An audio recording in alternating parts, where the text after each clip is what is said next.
Moses found out what his true calling was when he was in the wilderness. Like, shut out all the noise, shut out all the noise, even from your parents, you know. Hi everybody, welcome back to my YouTube channel. So today's video is all about getting to know who I am, what I'm all about. So I asked a few people on my Instagram and my WhatsApp statuses, and I got a lot of questions, and I've just picked out a few that I will be able to answer today. So let's get right into it. Okay, the first one is, what are you wishing for in the future? So what am I wishing for in the future? I wish to really dominate in my industry. I wish to actually go in the environmental industry, landscaping, all the works, and I really wish to be some kind of an authority and actually be able to inspire. The next question is, what is the one thing that really irritates you about yourself? Alright, so what's the one thing that really irritates me about me is that I tend to overthink. I think too much. Like a hello is like, it's not just hello, it's hello with other things. So I overthink things. So if somebody were to say hello, like, especially guys, like, yo, I overthink, and it's something that really irritates me about me.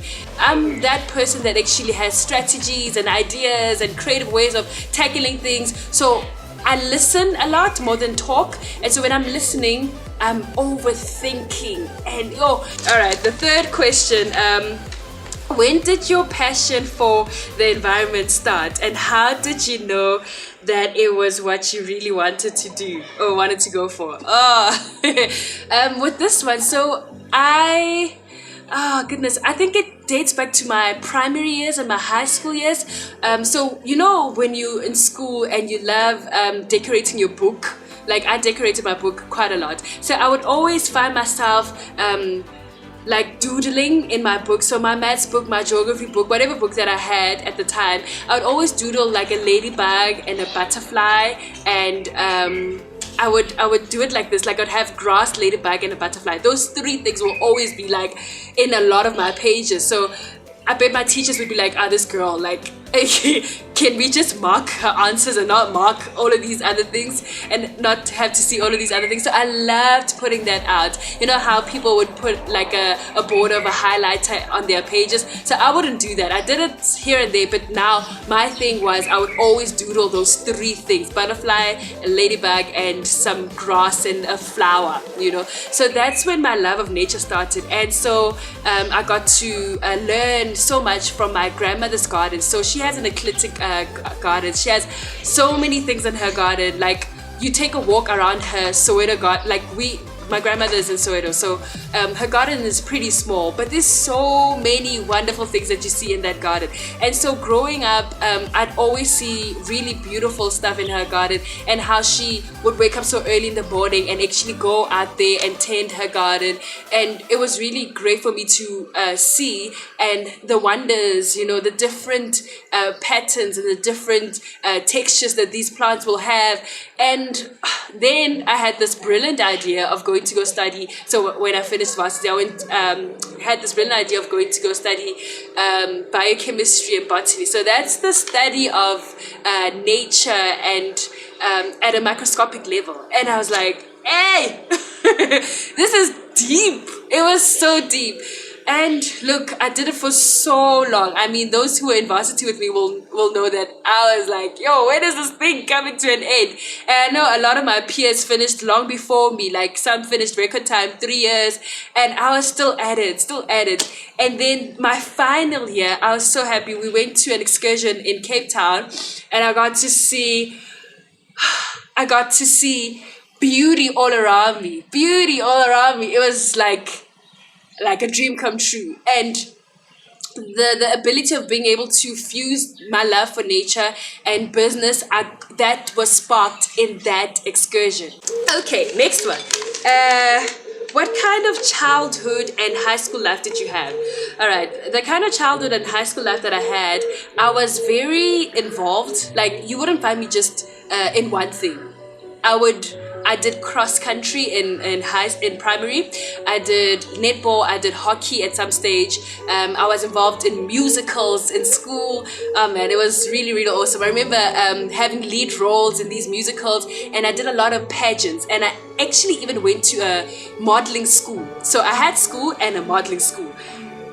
It was awesome. I remember I stayed in Kagiso at the time, and we did Miss Mkhali City, and we did Miss Ramfontein, and I was positioned in like top 3 in all these competitions. And so word got out there that this girl and then I did Miss Yandi Clerk in the junior stage. So there was Miss Yandi Clerk Junior and there was Miss Yandi Clerk Senior, and I won both those competitions. I was like, whoa. And when I did Miss Yandi Clerk Senior, I was like, yo, I wonder if history will repeat itself. And I was so thrilled, and I had like people gunning for me. Like, competition was like tough, but I really thank God that I was able to win it again. I was very exposed. My mom, goodness guys, that woman, my mom really made sure that I did all that I wanted to do. I remember for my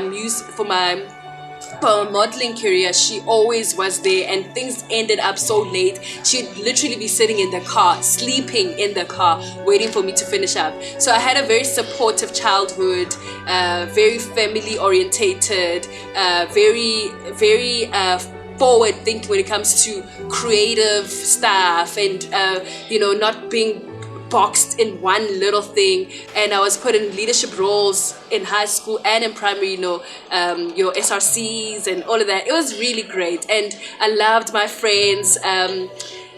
We called each other, we had this name for the FG, family gathering. So we called it family gathering. So it was a big group of friends. So our entire class, we were friends. So we would chill together during lunch. So it was really awesome. And being involved in church as well. So I was very involved. Okay, we get it, Lesego, we get it. All right, next one. How and why are you so focused? This one came from a child in new breed generation, and he's in grade 10, and he's pretty focused as well. So he asked me, how and why are you so focused? So I'm the program director at New Breed Generation, and he had this to say about me, and I was like, what? He said, you have a tunnel vision, and he put an emoji of an owl, and I'm like, goodness me. So why am I so focused? And I think, I thrive on being focused. I think it's just an innate thing. It comes naturally. Everything that I go for, I just go for it full force. So the next one is, what is the one thing that you are extremely cautious about? So I'm very cautious about my energy. I need to always keep positive. I need to always make sure that I'm upbeat and really have positive energies around me. That's the one thing that I'm extremely cautious about, because I realized 3 years ago or so, when I was like really not doing well, like I was not positive, I was like really stressed, I was really tired. I think I kind of went into a pre-depression mode.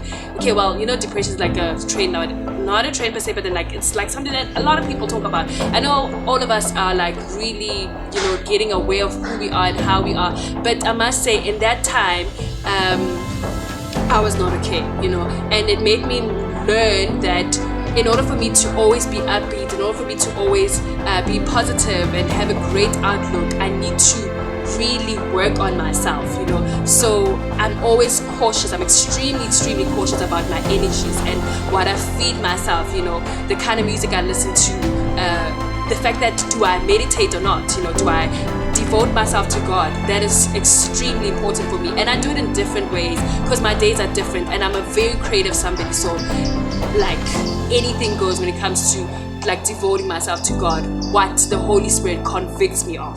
So I'm very cautious about that, very. The next one, what do you love doing besides being busy? When somebody says, you are so busy, I really don't like hearing that. I really don't like hearing that. So what do I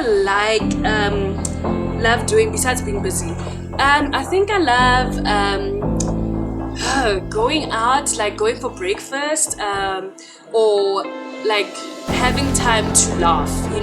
It's not that I schedule it. That's like bizarre. Like when I'm able to uncontrollably laugh at something, like when I'm able to have fun moments with my sisters. Like I cherish that with everything in me, because we have the best times ever, and they like keep me together. Like, yo, I love them. What advice do you have for a young person that is trying to find their purpose? Okay, so I think it's so important for anybody, whether you're young or you're old, to really, really find what on earth are you here for? What are you called to? What is your purpose on this planet? And so my advice to you as a young person is that please, get rid of all the noise. Get rid of all the noise. If it means you take a moment of staying away from social media for like a good month or so, get rid of that and try and find out who you are. Go into the wilderness. Moses found out what his true calling was when he was in the wilderness. Like, shut out all the noise, even from your parents, your friends, and try and figure out in your wilderness time. And if you're going through a rough patch, that's your wilderness time. And really punt or really focus on who you are. The different things that you loved doing when you were much younger, the different things that people actually even come to you and say, you know what, I think you're good at that sport, or I think you're good as a speaker, I think you're great, your fashion sense is amazing. Those little things are kind of hints that God uses to actually try and take you in the right path. So really try and take out all the noise, shut out all the noise, and zero into who you are. Be a bit selfish about finding out, and be very like don't do it in a passive manner. Actively work towards getting all the pieces of the puzzle of who you are. And once you know all of that, linking it from what you're gifted in, and linking it to what you hear the Lord say, and linking it to what you love doing, then you can really put this whole thing together and don't look back. Just do that with everything in you. The last one is, what inspired you to start your business? So what inspired me to start my business was just being exposed to the world of landscaping. I don't want to be cooked up in a laboratory pipetting stuff. And that skill for me is great, and that knowledge that I got from research and research practices and all of that's amazing. But that's not who I am. I'm very creative, and I love meeting different people on a regular basis. I remember I had a book where I would study business personalities. I studied business personalities for the longest of time, and I wrote down the different things, the different characteristics of these people. And I was like, I have to do this. And I was so obsessed with watching the business channel. I remember I watched this religiously, and I was so consumed, and learning so much more about business in that time really inspired me to go into it full force. The last one, what is unique about your company? What is unique about Ronewa Creations? I believe the fact that we are female, it's a female-owned company in a male-dominated industry. I think that's one really, really unique trait. And we are youthful, and we're coming up with different innovative ways to provide solutions to our clients. So I think the thing that makes us really unique is we are youthful, black people in an industry that many black people really don't understand. But we plan to change that, and we are a female-owned business. So that is our trait that makes us very different and very appealing and refreshing, and like, I want to put my money in that basket. And really, guys, thank you so much for the support, you know, all our clients, and the support that we get from our family members, the support that we get from our clients. You know, today even I got a phone call from one of our clients. He's like, Lesego, you know what, can you please relook your invoice, please try and phrase it in a different way. And I was like, oh God, thank you so much for these people. And you know, we continuously pray for everybody that we come into contact with, to say, Lord, continue blessing them, Lord, continue blessing our relationship with them. And I'm so thrilled to actually be a part of this movement of loving your surroundings. Guys, that is it from me today. Please comment. Please comment. I'm really looking forward to your comments. I really can't wait to see you share and like and subscribe, and really go out there and, you know, do what you have to do. Love you loads. Green hearts everywhere. Booyah, drops mics. Boom. Thank you.